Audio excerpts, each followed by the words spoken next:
প্রতিষ্ঠানের আয়তনে এদেশের সর্ববৃহৎ প্রতিষ্ঠান জামিয়া সালাফিয়া। জামিয়া সালাফিয়াতে ইন্ডিয়ান, সৌদি আরব, বাংলাদেশের প্রায় 300 জন শিক্ষক শিক্ষিকা পাঠদান করে থাকেন। এখন চলমান 4 জন আছেন মদিনা বিশ্ববিদ্যালয়ের, 4 জনই টিচার, তারা ওখান থেকে এসে শিক্ষা দিচ্ছে। সেদিন আপনারা দেখে এসেছেন তার নাম জামিয়া সালাফিয়া। জামিয়া সালাফিয়ায় প্রায় 5000 ছেলে মেয়ে পড়াশোনা করে, 519 জন ইতিম আছে। জামিয়া সালাফিয়া ডাঙ্গিপাড়া সর্বোচ্চ প্রতিষ্ঠান এদেশের শিক্ষা মানে, শিক্ষা গুণে। শিরক মুক্ত প্রতিষ্ঠান জামিয়া সালাফিয়া, বিদআত মুক্ত প্রতিষ্ঠান জামিয়া সালাফিয়া, দল মুক্ত প্রতিষ্ঠান জামিয়া সালাফিয়া, সংগঠন মুক্ত প্রতিষ্ঠান জামিয়া সালাফিয়া, হিংসা মুক্ত প্রতিষ্ঠান জামিয়া সালাফিয়া, দেশের সর্ববৃহৎ প্রতিষ্ঠান জামিয়া সালাফিয়া। জামিয়া সালাফিয়া চাঁপাইনবাবগঞ্জের প্রতিষ্ঠান। চাঁপাইনবাবগঞ্জের লোক এটা করছে, চাঁপাইনবাবগঞ্জের লোকের জন্য এটা গৌরব। অতএব আমি আপনার ছেলের সার্বিক কল্যাণ কামনা করি, এ কথাই ঠিক। সম্মানিত দ্বীনি ভাই বোন, রাসূল সাল্লাল্লাহু আলাইহি সাল্লাম বললেন, মেয়েরা যখন নাচবে তখন 3টা বিপদ নেমে আসবে। 2, 3 অজারাবুবিল মাযিফ, যখন বাদ্যযন্ত্র প্রকাশ পাবে তখন 3টা বিপদ নেমে আসবে। সব বাড়িতেই বাজনা বাজে, মুখমণ্ডলে কি পাপ হয়। আল্লাহ নবী বলছেন, আইনানে তাজনের জেনা হুমান নাজর, 2 চোখের জেনা হচ্ছে চোখ দিয়ে দেখা। অলাইনানে জেনা হুমাল ইস্তেমাও, 2 কানের জেনা হচ্ছে কান দিয়ে শোনা। অল মুখ অল ফাম জেনাহাল নুতক, মুখের জেনা হচ্ছে কথা বলা। এগুলো সব মুখমণ্ডলে আছে। এগুলো বড় বড় জেনার মাধ্যম, কান জেনার মাধ্যম, চক্ষু জেনার মাধ্যম, মুখ জেনার মাধ্যম। বুঝুনি তুমি? না বুঝে তুমি মেয়েটা, জনগণ বলবে ছি ছি ছি ছি ছি, তুমি জেনা করে বাচ্চা নিয়ে এসেছো।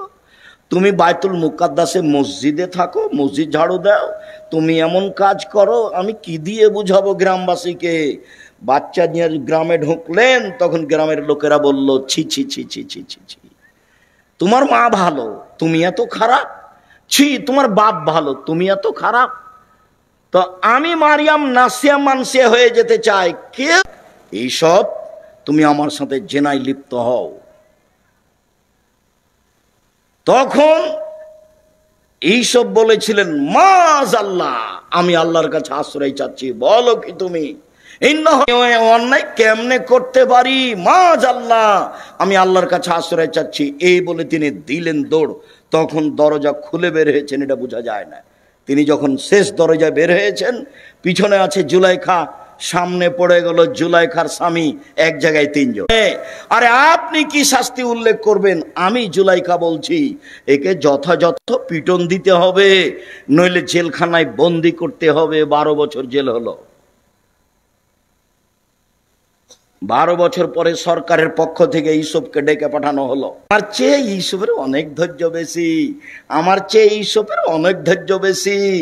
আরে আমি মুহাম্মদ সাল্লাল্লাহু আলাইহি সাল্লাম যদি 12 বছর জেলে থাকতাম আর সরকারি ভাবে যদি আমাকে ডেকে পাঠানো হতো, তাহলে আমি তাড়াহুড়া করে 3 জানের বড়ি, নারী হলো 3 জানের বড়ি, গোপন কথা বলা হবে না, সাথে সাথে তার ফাঁদে পড়া হবে না। তার ফাঁদে পড়লে সব কিছু হারিয়ে যাবে। শুনুন, রাসূল সাল্লাল্লাহু আলাইহি সাল্লাম বলেন, 3টা পাপের কারণে আমার উম্মতের উপরে গজব নেমে আসবে। 1, রেখেছি, জিন কোনোদিন তাদের স্পর্শ করেনি, মানুষ তাদের স্পর্শ করেনি। ওরাকে ঝিনুকের মধ্যে লুকানো আছে। যখন তাদেরকে বের করা হবে তখন মনে হবে যে এরা ঝিনুকের মধ্যে লুকানো মুক্তা। তাদের কোনোদিন পেশাব হবে না, তাদের কোনোদিন পায়খানা হবে না, তাদের কোনোদিন হায়েজ হবে না। তাদের রূপ চেহারা ভিন্ন ধরনের হবে। 16-18 বছর মেয়েরা যেমন হয়, জান্নাতের মেয়েরা তেমন হবে, তার চেয়ে হাজারো গুণ সুন্দরী হবে না। 1, দায়ুষ, যার ছেলে মেয়ে স্ত্রী পর্দায় থাকে না। গ্রামের সবাই নাকি চাচা, গ্রামের সবাই নাকি বড় ভাই, সবাই নাকি ছোট ভাই, ধর্ম এভাবে আছে, টাকা দিলে মুখ খুলবো। থুবড়া চিরদিনের জন্য হারাম। থুবড়া শব্দর মুখের উপরে পেশাব করে দিতে হবে, দিয়ে বলতে হবে থুবড়া পৃথিবীতে নেই। 20 বছর পরে কেউ যদি বলে থুবড়া, তাহলে আর কেউ বলবে কি গো, থুবড়া কি জিনিস গো? আচ্ছা, থুবড়া শব্দ কি তাহলে ডিকশনারিতে দেখতে হবে নাকি? কি সেটা? মেয়ের বাপকে সবকিছু বেশি দিতে হবে, এ নীতি হারাম। বড় মেয়েদের গীত গাওয়া, এ নীতি হারাম। বউ দেখতে যে টাকা দেওয়া, এ নীতি হারাম। চাঁপাই নবাবগঞ্জের বিবাহের শুরু থেকে শেষ পর্যন্ত একটা কাজ যায় যে একথা আমার জানা নেই। শুরু থেকে শেষ পর্যন্ত সবই হারাম। একটা কাজ যা মনে করে যে উকিল বাপ ধরাই লাগবে, আর চট্টগ্রামের লোক মনে করে যে উকিল বাপই হলো বাপ। আজ থেকে ওই হলো বাপ, ওই মেয়ের বাড়ি যাবে, ও আসবে, এ হলো বাপ ঘোষণা হয়ে গেছে। যাবে আসবে, যাবে আসবে, মরা পর্যন্ত হলো বাপ আর হলো বেটি। কেমন কথা?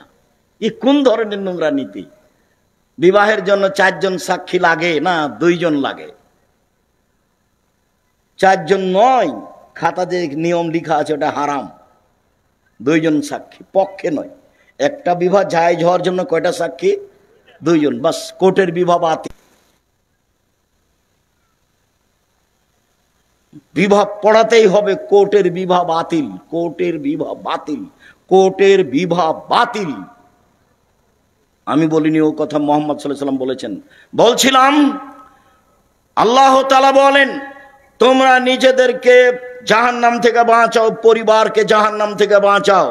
দেখি পরিবারকে কিভাবে জাহান্নাম থেকে বাঁচানো যায়। আবু হুরায়রা রাদিয়াল্লাহু আনহু ইসলামী নিয়ম নীতি ধারণ ক্ষমতা নিয়ে জন্মগ্রহণ করে। ফাবু ইউহাবেদানিহি, তার বাপ মা তাকে ইহুদি করে দেয়। ইমাজ্জেশানিহি, তার বাপ মা তাকে আগুন পূজক করে দেয়।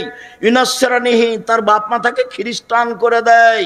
বাপ মা ছেলে মেয়েকে যেভাবে গড়ে তুলে, ওর মা, আমি বলছি ওটা ওর মা নয়, ওটা ওর সৎ মা।